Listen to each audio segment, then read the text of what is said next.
Very happy to inform that all those 473 seafarers who had undergone this COVID test yesterday, their results are all negative, and we already started with the next procedure of immigration clearance, custom baggage checking, and they have started moving to a home quarantine as laid down in the SOP.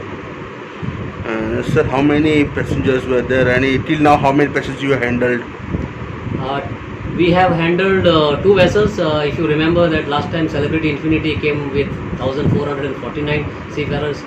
Again, they all were negative, and they all have been sent home in home quarantine as per the SOP. And this vessel also carried around 2,900 odd seafarers on board. Out of that, 473 were our own Goan seafarers, and they all are negative, and they all started moving home now, and as per the SOP they will be home quarantine.